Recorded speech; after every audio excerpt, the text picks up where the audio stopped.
Nathan Baird from cleveland.com, along with Stephen Means outside Lucas Oil Stadium, where we just had the first day of 2021 Big Ten football media days.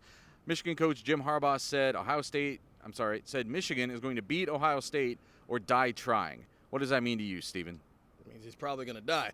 But in all honesty, what it means, I went around asking guys exactly what that meant in this kind of renewed sense that they had with the rivalry. Obviously, they've got the banner up in Michigan's football facility. What have you done to beat Ohio State today? It just feels like with this new, coaching staff that's come in, there's been a renewed energy around it. And so I asked, what exactly does that renewed energy look like? And they went, we're keeping it on the low, but I promise you, we're emphasizing the rivalry more. And that's where it, to me, means nothing when you say you're going to beat Ohio State or die trying. Because with Ohio State at this point, things have lingered out of the type of things they do that are Michigan-focused. They do something every single day, whether it's abs, whether it's punching a boxing thing. Something is always related to hating Michigan. So when you ask these players about it, they can kind of facilitate that to you and tell you, hey, yes, we are doing everything in our power to beat Michigan, even if it's a mindset thing more than it is a literal thing every single weekend.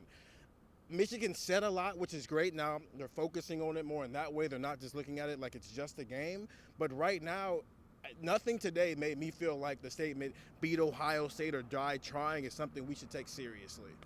Well, yeah, I mean, until they actually do it, then it's all going to be chasing. It's all going to be slogans. It's all going to be whatever. I will say there was one thing a Michigan player said, and I can't remember which one it was now. One thing a Michigan player said that was culture starts with the players, that it isn't something really that the coaches can come in and do on their own.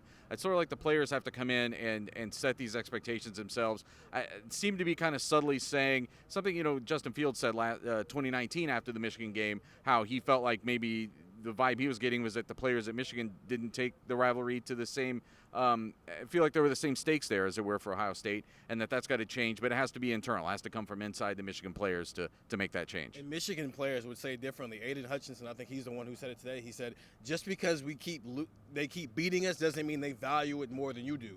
Well, yeah, that's exactly what that means when you're talking about 5, 6, 7 games in a row and it's at the point now where you're kind of getting embarrassed. Ohio State's throwing up 50 and 60 points on you. That's the public perception, even if you don't view it that way within your own facilities.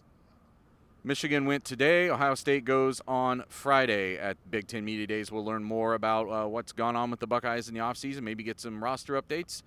Follow us on cleveland.com/Buckeye Talk.